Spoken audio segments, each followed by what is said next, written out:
جو بات ہے اسلام کی روحانی جو نصیحت ہے، ایڈوائسز ہیں، ان کی کنٹینیویشن میں، اور اس کا احاطہ ہم اگر وقت کی نظر سے کریں تو وہ لگ بھگ 5,500 سال سے لے کر 11,000 سال کے درمیانی جہاں پر ہمیں یہ احکامات ملتے ہیں اور جس کو ہم ایک مذہبی فالوور ہونے کے ناطے ہم پریکٹس کرتے ہیں.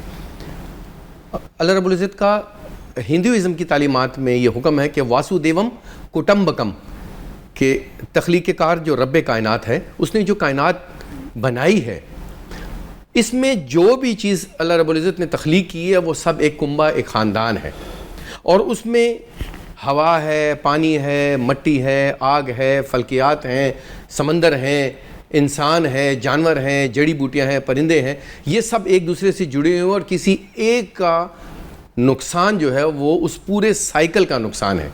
جی. اور یہ وہ سبق ہے جس طرح کے 4 کل ہیں، اسی طرح گایتری منتر ہے، اور اس میں ہمیں جو حکم ہے صبح سویرے اسنان کر کے طہارت کو یقینی بنانے کے بعد اس کو اس ایڈوائس کے جو سلسلہ ہے اس کو دہرانے کا روزانہ، تو اس میں ہے اوم دیو شانتی انت رشگم شانتی پرتھوی شانتی راپا شانتی اوشدیاں شانتی ونسپتیا شانتی وشوے دیوا شانتی برہما شانتی ریدی شانتی ساما شانتی سروگم اوم شانتی شانتی شانتی اوم. شانتی مین پیسفل. پیسفل مطلب یہ کہ اللہ رب العزت نے جو کائنات کو تخلیق کیا ہے اس میں جس چیز کو جس کام کرنے پر متعین فرمایا ہے، وہ سورج ہے، چاند ہیں، ستارے ہیں، ہوا ہے، یہ جتنی بھی چیزیں ہیں یہ اپنے اللہ کی تخلیق میں جو ان کا جو کام ہے، فنکشن ہے، وہ پروفیشنلی اسی کے مطابق چلے. کبھی بھی نہیں دیکھا اپنی مدار کے گرد مطلب ہے رات اپنے وقت پر آئے گی، دن اپنے وقت پر ہوگا، موسم اپنے وقت پر آئیں گے. تاہم اس میں کہا گیا ہے کہ آپ یہ دعا مانگے کہ اللہ تعالیٰ نے جو کائنات تخلیق کی ہے یہ پرامن رہے. اس میں کرۂ ارض جو سرزمین ہے، دھرتی ہے، یہ پرامن رہے. اس میں جو نباتات ہیں وہ پرامن رہیں، جڑی بوٹیاں، اوشدیاں جو بیماریوں کا علاج ہے وہ پرامن رہے. اس میں پانی کی روانی وہ پرامن رہے، جیسے سونامی ہے یہ نہ آ جائے. فلکیات جو ہیں اس میں سب چیزیں اپنے مدار اور اپنے جو ڈیو اس کا ورک ہے اس کے مطابق چلے. یہ نہ ہو کہ شعاب ثاقب کی طرح یا اوزون لیئر جو ہماری انسانوں کی اللہ کے حکم کے مطابق مختلف فیت میں جو حکم ہے، مختلف مذاہب کی جو تعلیمات ہے اس پر عمل نہ کرنے کی وجہ سے وہ جو بگاڑ پیدا ہوا ہے وہ اوزون لیئرز تک کو، کہ جو اللہ تعالیٰ نے ایک ایسا غلاف اس کائنات کے گرد رکھا ہے کہ جس سے مختلف ریز اور گیسز آتی ہیں وہ فلٹر ہو کر کرۂ ارض پر آتی ہیں. لیکن ہم حضرت انسان نے اپنے عقائد کی صورت میں اپنی شریعت اور مذہبی تعلیمات پر عمل نہ کرتے ہوئے اپنے عمل سے جو منفی عمل ہے اس کے حکم کے مطابق نہیں ہے اس کو اس انداز میں پیش کیا ہے کہ آپ دیکھ رہے ہیں کہ ہر جگہ پر بگاڑ ہی بگاڑ دکھائی دے رہا ہے کلائمیٹ چینج اور گلوبل وارمنگ کے سلسلے میں. جیسے کہ آپ نے ذکر کیا پانی کی امپورٹنس کے حوالے سے، یعنی ہوا بھی ہو، مٹی بھی ہو، درخت بھی ہو، سب کچھ ہو، لیکن ان کا جو ہے ایک پائیدار رہنا ناممکن ہے جس وقت تک کہ پانی کی مقدار ان کو پراپرلی ان کو نہ ملے. اسی لیے سناتن دھرم جو کہ قدیم تاریخی جو مذہب ہے اس میں کہا گیا ہے کہ جل میو جیونم، کہ جو پانی ہے وہ زندگی ہے. اور شری رامائن جی جو ہماری شریعت ہے اس میں حکم ہے کہ آپ پانی کا دان یعنی بنا کسی معاوضے کے زیادہ سے زیادہ جہاں جہاں پانی کی ضرورت ہوتی ہے وہاں پانی دیا کریں، کھانا کھلایا کریں. باغ اور باغیچے آپ جو ہیں وہ زیادہ سے زیادہ لگائیں.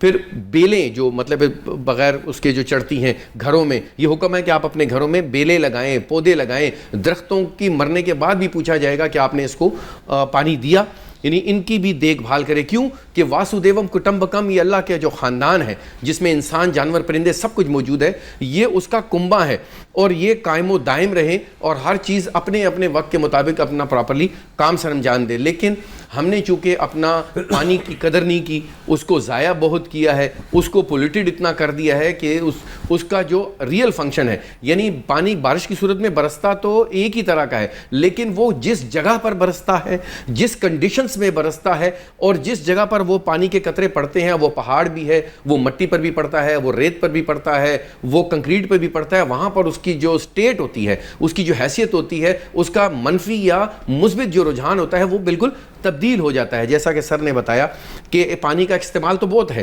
لیکن اس کو چارج ہونے کی جو ہے وہ مقدار کم ہے. اس کی بنیادی وجہ یہ ہے کہ دھرتی جو زمین کا اوپن رہنا ہے وہ اس کے چارجنگ کا سب سے بڑا اللہ تعالیٰ نے اس کو ذریعہ بنایا ہے کہ بارش برستا ہے اور زمین کے ذریعے وہ جو ہے وہ نیچے جاتا ہے, فلٹر ہوتا ہے اور پاکیزہ پانی میں امرت کی صورت میں وہ آ جاتا ہے. لیکن آج ہم نے اپنے جہاں جہاں ہم حضرت انسان آباد ہے اس کو کنکریٹ کا قبرستان بنا دیا ہے. اور سائنس نے اس بات کو ثابت کر دیا ہے کہ جب یہ ریز آتی ہیں تو فائدہ مند ہوتی ہیں اوزون لیئر سے اور گرین ہاؤس سسٹم سے نکل کر آتی ہیں, لیکن جب وہ کنکریٹ اور پہاڑوں پر جب پڑتی ہے تو وہ نائٹرس ایسڈز بھی بنا دیتی ہیں, تیزابی صورتحال بھی بنا دیتی ہے, وہ کاربن مونو آکسائڈز بھی بنا دیتی ہے, وہ اور بہت سی ایسی مضر انسانوں کے اور ٹیمپریچر میں بے تحاشا جو ہے وہ اضافہ کر دیتی ہے. یہی وجہ ہے کہ سوات کی جو پہچان تھی وہ آپ نے پتہ ہے کہ وہاں کے سیب تھے, لیکن اب وہ جو مخصوص ٹیمپریچر کے بڑھنے کی وجہ سے اب ناشپاتی جیسے آپ نے بتایا اور آڑو یہ پشاور کی پہچان تھی.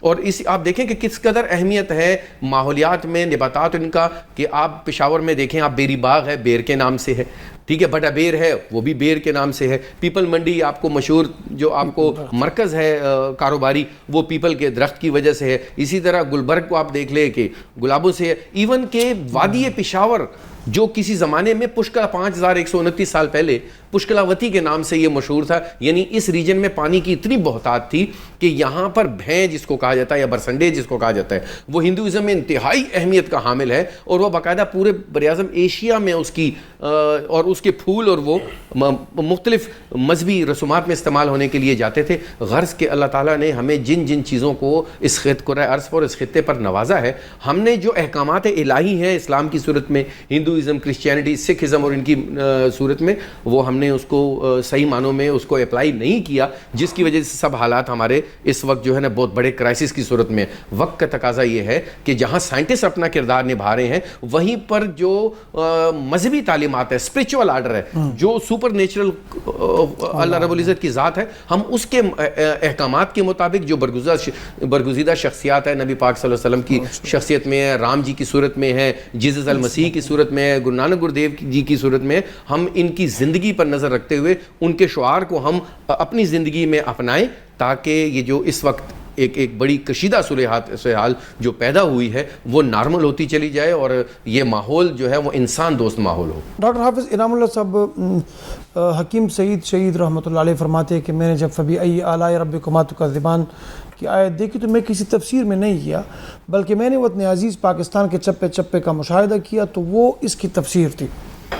ہمیں چاہیے کہ جیسے ہارون صاحب نے فرمایا کہ مذہبی لیڈرز کا بہت بڑا کردار ہے. پانی کی بات ہو رہی ہے, اسلام نے پانی کے حوالے سے وَجَعَلْنَا مِنَ الْمَاءِ كُلَّ شَيْءٍ حَيٍّ یعنی زندگی کا دار و مدار پانی پہ ہے. اسلام نے کیا تعلیمات دی ہے پانی کے بارے میں؟ جس طرح آپ نے قرآن کریم کے ایک آیت کی طرف رجوع کیا کہ وَجَعَلْنَا مِنَ الْمَاءِ كُلَّ شَيْءٍ حَيٍّ أَفَلَا يُؤْمِنُونَ, اللہ کی نشانیوں میں سے ایک یہ نشانی ہے. اور جو سائیکل ہے پانی بنتا کس طرح ہے, تقسیم کس طرح ہوتا ہے, تو قرآن کریم میں بھی اس کی تفصیل ہے کہ وَهُوَ الَّذِي مَرَجَ الْبَحْرَيْنِ هَذَا مِلْحٌ أُجَاجٌ, ٹھیک ہے جی. وَمِنْ آيَاتِهِ أَن يُرْسِلَ الرِّيَاحَ مُبَشِّرَاتٍ وَلِيُذِيقَكُم مِّن رَّحْمَتِهِ وَلِتَجْرِيَ الْفُلْكُ فِيهِ بِأَمْرِهِ وَلِتَبْتَغُوا مِن فَضْلِهِ وَلَعَلَّكُمْ تَشْكُرُونَ. پانی بنتا کس طرح ہے, ہوائیں اس کو اڑا کر کہاں لے جاتی ہے, وہاں پر وہ برف کی صورت میں بارش کی صورت میں برستی ہے. اونچائی پر جو ہے قدرتی فریزر لگے ہوئے ہیں اللہ, اور وہ جو ہے پھر آہستہ آہستہ زمین پر اوپر جو شریانی نظام ہے, نیچے جو وریدی نظام ہے, ٹھیک ہے جی, وہ تمام جو ہے تمام دنیا میں پھیلتا ہے. چلتے چلتے چلتے وہ سمندر پر پہنچتا ہے اور سمندر سے پھر ایک بھاپ کی صورت میں اٹھتا ہے, ہوائیں اس کو اڑا کر لے جاتی ہے. یہ تمام چیزیں جو ہے قرآن کریم میں جگہ جگہ جو ہے بہت واضح انداز میں بیان کی ہے. جہاں تک پانی ہے ہمارے معاشرے میں, ڈاکٹر صاحب نے کہا کہ ہم پیتے ہیں, استعمال کرتے ہیں, لیکن اس کو چارج نہیں کرتے, ٹھیک ہے جی. یہی مسئلہ اگر ہم دیکھیں تو ہم نے پانی کے استعمال کو بہت زیادہ غیر ضروری بنا لیا ہے. بلکہ ہم تو یہاں کہتے ہیں کہ ہمیں جی ڈاکٹر حضرات کہتے ہیں, شاید وہ اپنے علم کے مطابق صحیح ہو, کہ روزانہ جی 15 گلاس پانی پئیں یا 12 گلاس پانی پئیں یا 1 لیٹر پانی پئیں. لیکن دوسرے سائڈ پر اگر ہم دیکھتے ہیں تو رسول کریم صلی اللہ علیہ وسلم ان کی زندگی میں پانی کا جو استعمال فقہ کی کتابوں میں بھی ہے کہ آپ صلی اللہ علیہ وسلم نے کم سے کم پانی پر وضو کیا اور حتیٰ کہ 1 لوٹے پانی پر آپ صلی اللہ علیہ وسلم نے غسل فرمایا. اسی طریقے سے ان کی زندگی میں دیکھیں تو کم سے کم مثلا اس وقت جو فوجی تبوک میں گئے تھے، غزوہ تبوک کے موقع پر ہزاروں میل وہ گئے تھے، تو ان کے پاس کتنا پانی تھا اس کو بھی چھوڑے. یہاں پر آپ آ جائیں کہ ایک فوجی جوان کو جب وہ میدان جنگ اور میدان جہاد میں ہوتا ہے تو ہم دیکھتے ہیں کہ کیا اس کے پاس پانی کے ٹپکے ہوتے ہیں؟ نہیں، اس کو 1 لیٹر یا اس سے کم پانی وہ دیا جاتا ہے اور اسے کہتا ہے کہ آپ نے کم از کم 24 گھنٹے یا 18 گھنٹے اس پانی پر گزارنے ہیں. اس کا مطلب یہ ہے کہ آپ کو بہت زیادہ پیاس لگے تو آپ ایک گھونٹ لے لیں تاکہ آپ کے عرق، آپ کے رگے جو ہے وہ تازہ رہیں. میں اشارہ اس طرف کر رہا ہوں کہ پانی کا استعمال ہم جس طرح بے دریغ کر رہے ہیں، ہمارے نالیوں میں جس طرح ہوتا ہے، ہمارے نلکوں میں اس طرح ہوتا ہے. ڈاکٹر صاحب آپ بات کر رہی ہے کہ مساجد دیکھیں جو عبادت کی جگہ ہے، نل کے کھلے ہوئے ہوتے ہیں، کوئی پرواہ نہیں کرتا، کہتے اللہ کا گھر ہے، یہ غنی ہے. مجھے تو یہ خدشہ بھی ہو رہا ہے کہ ہو سکتا ہے کہ جس طرح آج ہم بجلی کے پیچھے مارے پھرتے ہیں، گیس کے پیچھے مارے پھرتے ہیں، تو اللہ نہ کرے کہ اگر یہی حال رہا اور آئندہ چند برس دور کی بات نہیں، قریب کی بات، تو ہو سکتا ہے کہ آئندہ جو ہے یہ آپ کو یہ پانی جو ہے یہ بھی اس صورت میں ملے گا کہ آپ پانی لیں گے اور پانی ہوگا نہیں. کراچی میں یہی صورتحال ہے. اور کراچی میں آج دیکھیں، کل بھی ٹی وی کا ایک پروگرام تھا کہ جس میں جو ہے وہ پانی کی چوری اور پتہ نہیں اس کے لیے سارا جتنا مافیا بنا. اسی لیے پانی کو اللہ کی ایک نعمت سمجھ کر اس کا صحیح استعمال کیا جائے، اس کو جو ہے وہ صحیح طریقے سے جو ہے اس کو استعمال کیا جائے. ارد گرد کے ماحول کو، ہمارے ہاں ماحول جو ہے اتنا گندا ہو چکا ہے کہ ہم نالیاں ماحول سے ہم نے ماحول بنا لیا ہے، بلکہ یہاں تک ہو گیا ہے کہ اگر ہمارے ہاں یہ سیلابی صورتحال جو پیدا ہو جاتی ہے تو اکثر علاقوں میں یہ آوازیں اٹھتی ہے کہ جی نالیوں کو بڑا کر دے، نہروں کو بڑا کر دے. نہروں کو بڑا کرنا نہیں ہے، نالیوں کو بڑا کرنا نہیں ہے، بلکہ نالیوں کو صاف کرنا ہے. اور جب نالی صاف ہوگی تو اس پر ٹنوں کے حساب سے جو ہے پانی وہ گزر سکتا ہے. لیکن دوسرا یہ کہ ہمارے ہاں پانی کی جو سٹوریج ہے اس پر بھی ہمیں سوچنا چاہیے. ہمارے جنوبی اضلاع جو ہے، اگر ہم اس طرف چلے جائیں اپنے ریگستانوں میں تو وہاں پانی کی قدر و قیمت کا اندازہ جو ہے وہ ہو جاتا ہے. سوات جیسا علاقہ جس طرح انہوں نے ذکر کیا کہ اب وہ علاقہ نہیں رہا کہ جہاں پر جو ہے پانی کی وجہ سے ایک خوبصورتی ہوتی تھی. لہٰذا یہ تمام چیزیں جو ہے یہ ہو سکتا ہے کہ ہماری زندگی میں نہ ہو، لیکن یہ آئندہ نسلوں کے لیے ابھی سے سوچنا ہے اور اس کو ہم اپنے تعلیم میں لے آئیں، نصاب کا حصہ بنائیں. اس پر جو ہے اسکول میں آگاہی مہم ہو. اسی طریقے سے نصاب کے ذریعے سے ہر طالب علم کو آسانی کے یہاں ہمارا جو ٹی وی پروگرام ہے یہ بنیادی طور پر بہت زیادہ سمجھدار لوگوں کے لیے نہیں بلکہ یہ عوام الناس کے لیے ہے. ان سے ان کی زبان میں بات کی جائے اور ان کو سمجھایا جائے کہ آخر اس مسئلے کا حل جو ہے وہ کیسے نکل سکتا ہے اور ہم اپنے آپ کو جو ہے ان مسائل سے کیسے بچا سکتے ہیں. کیونکہ اگر ہم اس مسائل سے اپنے آپ کو نہ بچا سکے تو یہ جتنے کنڈرات تھے، ہمارے تاریخی ورثہ ہے، یہ کبھی بڑے بڑے شہر ہوا کرتے تھے. اب وہ کھنڈرات ہے. کیوں؟ پانی کی وجہ سے. یہ پشاور جو ہے، یہ پشاور شہر جو ہے یہ 2 ٹیلوں پر، 2 چھوٹی چھوٹی پہاڑیوں پر یہ قائم ہوا. یہ قصہ خانی سے یہ گزرتا ہوا یہ سارا جو ہے یہ پانی تھا. اس کے ارد گرد جو ہے یہ شہر کے 2 حصے جو ہے وہ آباد ہوئے. باڑے کا پانی مشہور پانی تھا، یہاں آتا تھا. آہستہ آہستہ آہستہ جب ہم بچے تھے تو وہ نلکوں کی صورت اختیار کر گیا تھا، صبح شام آ جاتا تھا. اور اب وہ پانی جو ہے کہیں نظر نہیں آتا، بلکہ پشاور شہر کا پانی بذات خود 200-250 فٹ جو ہے وہ نیچے چلا گیا. اور ہم سمجھتے ہیں کہ ہم جس طرح ڈاکٹر صاحب نے کہا کہ خشک ہو گئے مزید نیچے چلے جائے، خشک ہو جائے مزید نیچے چلے جائے، آخر ہم کب تک جائیں گے؟ لہٰذا اس کے متعلق ہمیں ابھی سے سوچنا ہے، ابھی سے سمجھنا ہے، اور ابھی سے ہم تعلیم اور تعلم کے ذریعے سے ان چیزوں کو پروان چڑھائیں تاکہ آئندہ یہ شہر آباد رہے، یہ بستی اور یہ دھرتی جو ہے یہ آباد رہے، ورنہ یہ جو ہے صورتحال وہ ہو جائے گی کہ جس طرح پرانے تاریخی کنڈرات ہے جو کبھی ایک وقت میں بڑے بڑے شہر ہوا کرتے تھے، آج وہ کچھ نہیں ہے۔ تو یہ تمام چیزیں ہمارے آئندہ نسلوں کے لیے ہیں۔ بہت ہی محترم ڈاکٹر محمد نفیس صاحب، یونیورسٹیز جو ہے یہ بیداری اور آگہی دیتی ہے۔ آپ دیکھیں کہ پشاور یونیورسٹی یا باقی جامعات جا بجا گند کے ڈھیر پڑے ہوئے ہیں، اس پہ بھی بات کریں گے۔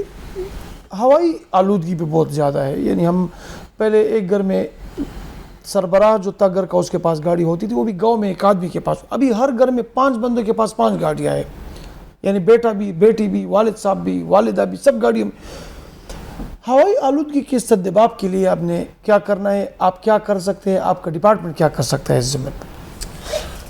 ہمارا ڈپارٹمنٹ تو زیادہ تر ایکسپرٹ پروڈیوس کرتے ہیں، یہ علم ہم ان کو سکھاتے ہیں، اور یہ کہ یہ مسئلہ ہے کیا اور اس کا حل کس طرح ہوگا، اور یہ ہم بی ایس لیول پر بھی کرتے ہیں، ایم فل بھی ہے، پی ایچ ڈی بھی ہیں، ہائی کوالٹی کی جتنی بھی ریسرچ ہے۔ اور ہم تو تقریباً خیبر پختونخوا میں جتنے بھی مسائل ہیں، چاہے پانی سے ریلیٹڈ ہو، چاہے سالڈ ویسٹ سے ہو، چاہے انڈسٹری سے ہو، میونسپلٹی سے ہو، جو بھی یہ سارے ہم جو ہیں کر رہے ہیں، اور اس پر ہمارا الحمدللہ کام جاری ہے۔ جہاں تک آپ نے فضائی آلودگی اور اس کی بات کی، تو میں آپ کو تھوڑا سا آسان سا حساب کتاب دوں گا جو کہ زیادہ ٹیکنیکل نہ ہو۔ جی، ایک آدمی جو ہے اس کے لیے یعنی جب ہم سانس لیتے ہیں تو ہمیں کتنے جو کاربن ڈائی آکسائڈ ریلیز کرتے ہیں اور آکسیجن ہمیں دیتا ہے، تو ایک بندے کے لیے کتنے درخت چاہیے؟ ہمارے پاس ایک بندے کے لیے جو ہے 4 درخت جو ہیں وہ ریکوائرڈ ہیں، اور اس وقت پاکستان میں 5 ہیں، یعنی ایک درخت زیادہ ہے جو کہ ہمارے انسانوں کا جو کے لیے کافی ہوگا۔ پھر ہم دوسرا حساب کرتے ہیں، جس طرح میں نے آپ سے شروع میں کہا کہ کلائمیٹ چینج میں پاکستان کی کیا کنٹریبیوشن ہے اور کتنا کاربن ڈائی آکسائڈ ہم ریلیز کرتے ہیں پاکستان سے، تو اس کا ہم حساب کتاب کر رہے تھے، وہ کوئی 0.9% اس کا بنتا ہے۔ تو اس پر جب ہم حساب کتاب میں ہم نے لگا دیا تو یہ فی کس 47 درخت آتے ہیں، 47 ٹریز ایک بندے کے حساب سے، جو موٹر سائیکل بھی چلائے گا، گاڑی، یہ سارے انکلوڈ کر کے۔ اور ہمارے پاس اس وقت جو ہیں وہ 5 درخت ہیں موجود ہیں، تو ہمیں مزید 42 درخت چاہیے، یعنی ایک بندہ جو ہے وہ 42 درخت مزید چاہیے، 5 درخت پہلے سے ہیں۔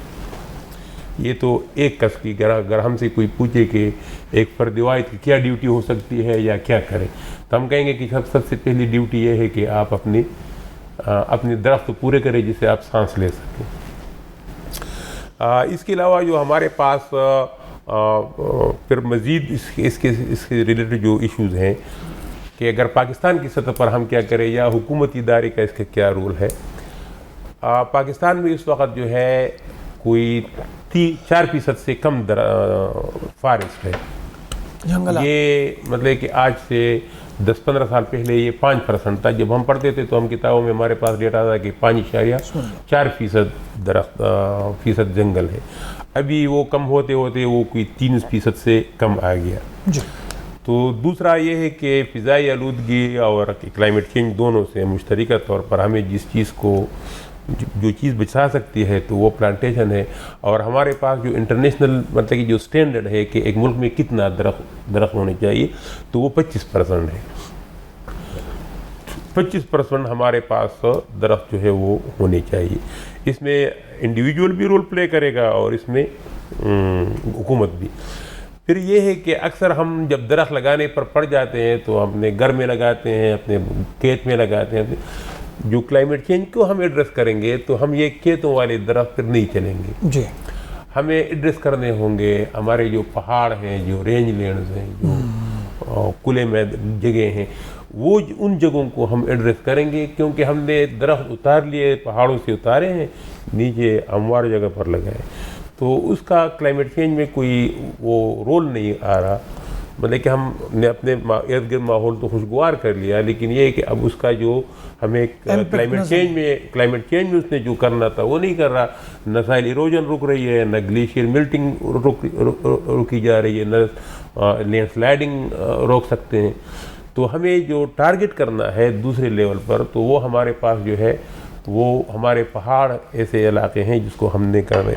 ابھی ہمارا ایک پروگرام چل رہا تھا، یہ جو ہے کہ کلائمیٹ چینج میں سب سے بڑا جو نقصان ہوگا یا سب سے جو ولنریبل ایریاز ہیں وہ ماؤنٹینس ایریاز ہیں، یا یہ ہے کہ ہماری جو نادرن خیبر پختونخوا ہے، پشاور سے اوپر سوات اور کالام وغیرہ، ہمارے پاس پاکستان میں ولنریبلٹی یہ ہے کہ 7,000 سے زیادہ ہمارے پاس گلیشیئرز ہیں. 7,000 میں سے 300 گلیشیئر ایسے ہیں کہ وہ اب لیک میں تبدیل ہو چکے ہیں، میلٹ ہو چکے ہیں 300 سے زیادہ.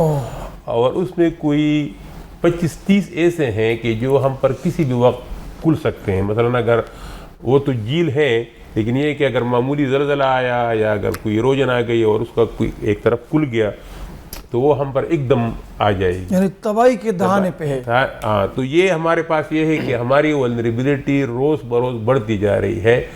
اور ہم یہ کہتے ہیں کہ کلائمیٹ چینج میں ہم اپنا کردار ادا کریں، تو پھر یہ ہے کہ یہ پھر ہم ایسی تباہی سے ہمارا سامنا ہو سکتا ہے.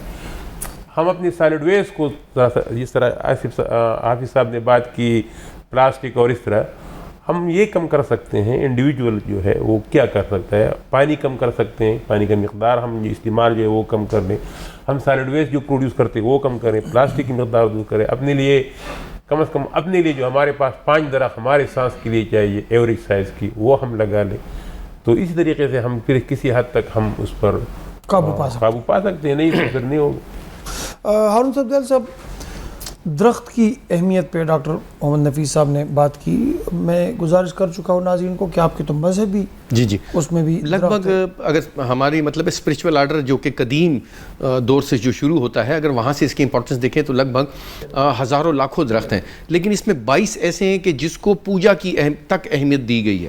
اور جب سائنٹیفکلی اس کو دیکھا جاتا ہے، جیسے پیپل کا درخت ہے سب سے زیادہ اس کی اہمیت کو، اور وہ 3,000 سے زیادہ میڈیسنل پراپرٹیز میں وہ استعمال ہوتا ہے. جیسے ابھی آپ نے حکیم سعید صاحب کا ذکر کیا، تو انہوں نے بھی جو جان لیوا کینسر، بریسٹ کینسر ہے، ان کا علاج جو ہے وہ کلونجی اور ہلدی کی برابر مقدار کو پیس کر اس کو پھر شہد پر ڈال کر جو ہے اس کو استعمال کرنے سے اس میں ریلیف ہے. تو اسی طرح دنیا میں جتنی بھی سنگین سے سنگین بیماریاں، ان کا حل ہمیں اسی طرح درختوں سے ملتا ہے. اور آج یہ سینے کی بیماریاں اور بہت سی ایسی جو بیماریاں ہیں، وہ ہمارے درختوں کی بے جا اور بے دریغ کٹائی کی وجہ سے ممکن ہو رہا ہے. دیکھیں، ریاست اور انڈیویجول جو انفرادی طور پر جس وقت تک ہم جس کو کہتے تو ہیں کہ ہم اس وقت جو ہے نا وہ کلائمیٹ ایمرجنسی ہے، لیکن ریاستی سطح پر بھی کہیں پر سنجیدگی دکھائی نہیں دیتی. اب ریاستی سطح پر اگر خیبر پختونخوا اور پشاور میں دیکھیں تو کساخوانی بازار یا ہمارے یہ کنٹونمنٹ ایریا میں بہت اس کو خوبصورت کیا گیا ہے، لیکن شاید ہم نے مد نظر نہیں رکھا کہ وہاں پر بھی درختوں کی پریزنس جو ہے وہ بہت اہمیت کی حامل ہے. اور اب تو اتنے ترقی ہو چکی ہے کہ ایک جگہ سے لگایا بڑا درخت جو ہے وہ آپ ان جگہوں پر 20 فٹ 30 فٹ 40-50 فٹ پر آپ لگا کر جو اس جگہ پر ارتعاش اور گرمائش کی شدت ہے اس کو آپ کم کر سکتے ہیں. بدقسمتی یہ ہے کہ جتنی بھی ہاؤسنگ سوسائٹیاں یا XYZ جو ہے، دیکھیں قدیم پشاور جو ہے وہ 16 دروازوں کے اندر ہے، لیکن اس کے راؤنڈ اباؤٹ آپ پھریں تو شاید بمشکل جو لاہوری گیٹ میں قدیم درخت آپ کو دکھائی دیتا ہے. ادروائز کہیں پر بھی آپ کو درخت نہیں دیتا. اگر آپ رامداس سے لے کر اور اگر آپ جائیں لاہوری یا جو ہے وہ GT روڈ پر نکلنا چاہیں تو راستے میں اتنی تپش ہے، اتنی دھوپ ہے کہ آپ کا پیدل جانا یا کسی اور صحیح ذرائع کے علاوہ جانا جو ہے وہ ناممکن ہے. ہم سمجھتے ہیں کہ نہروں کے قریب جو جگہ ہے، پانی کی اویلیبلٹی ہے، یہاں پر جو ہے وہ ایمرجنسی کو دیکھتے ہوئے اس کے کنارے جو ہے وہ درختوں کو لگانے کی ضرورت ہے. شیر شاہ سوری نے جس طرح جامن کا اور ارجنا کا اور شہتوت اور اس طرح کے درخت لگائے، سرائے بنائی اور بہت سی چیزوں کو ڈیولپ کیا. ہم نے نہ تو اپنے بزرگوں سے کچھ سیکھا، نہ اس وقت ہم سنجیدہ ہو کر ایسے اقدامات لے رہے ہیں کہ جس سے بہت سی حد تک جو ہے وہ ریمیڈی جو ہے وہ ممکن ہے. نہ صرف ماحولیات میں بہتری پیدا ہوگی بلکہ پانی بھی جو ہے وہ ہمارا آہستہ آہستہ جو ہے وہ سیکیور ہوگا, جس کی اہمیت جو ہے وہ جتنا بھی اس پر کام کیا جائے وہ کم ہے. ویسٹ مٹیریل آپ نے دیکھا کہیں کوئی اس احساس کو محسوس نہیں کرتا کہ اس کی وجہ سے آپ کی سوسائٹی کے اندر کس حد تک تباہی ہے. آپ ایک شاپر جو ہے وہ پھینک دیتے ہیں, اب شاپر نے تو نہ گلنا ہے نہ سڑنا ہے, تو ایک طرح کے آپ اپنے گھر میں ایک تباہی مچانے کے لیے اپنا انڈیویجول ایک کردار نبھا رہا ہے. میں سمجھتا ہوں کہ ہر انفرادی شخص کو اس کی سنگینی کو سمجھتے ہوئے اس کا استعمال کم سے کم کرنا چاہیے. ریاست کو بھی اپنا کردار نبھاتے ہوئے قانونی طور پر جو ہے اس پر کو پابندی لگانے کی ضرورت ہے. بڑا افسوس ہوتا ہے کہ ایک طرف تو ہم اس کو صدقہ جاریہ بھی کہتے ہیں, دوسری طرف جو ہے نا اپنے دیگر مذاہب میں بھی اس کو امپورٹنس تو دیتے ہیں, لیکن اس پر عمل کرنے کی طرف ہم نہیں آتے. تو ہم سمجھتے ہیں کہ جس پر عمل سے زندگی بنتی ہے, جنت بھی جہنم بھی یہ خاکی اپنی فطرت میں نہ نوری ہے نہ ناری ہے. تو ہمیں اگر کوئی اپنی عملی طور پر اپنے ایکشنز سے ان چیزوں کو اپلائی نہیں کریں گے تو ہم سمجھتے ہیں کہ کوئی بھی مثبت تبدیلی آنے والی نہیں ہے. ریاست کو اپنا کردار نبھاتے ہوئے سب سے پہلے تو میرا یہ آج کے اس پروگرام میں مطالبہ ہوگا کہ کے پی گورنمنٹ کم از کم جو یہ اربوں روپے لگا رہے ہیں پشاور قصہ خوانی میں یا ہمارے صدر میں لگایا ہے, کیا ہی بہتر ہو کہ آنے والے قریبی دنوں میں وہاں پر درختوں کو بھی جو ہے, اور خاص طور پہ وہ درخت جو نیٹو درخت ہیں, ہمارے جو نیٹو پلانٹس تھے وہ بے تحاشا بے شمار بیماریوں کا علاج تھے, لیکن وہ جس قدر اب جتنے بھی درخت آپ کو دکھائی دیتے ہیں, جتنی بھی پلانٹیشن ہوتی ہے وہ یونیورسٹی روڈ سے اس طرف ہوتی ہے. آپ چلے جائیں پی ڈی اے تمام کام جو ہے وہ حیات آباد میں کر رہا ہے, لیکن مجال ہے کہ آپ پشاور سٹی جو کہ 10 سے 15 تہذیبوں کا وارث ہے, امین ہے, وہاں پر آپ کو درخت جو ہے وہ دکھائی نہیں دیں گے.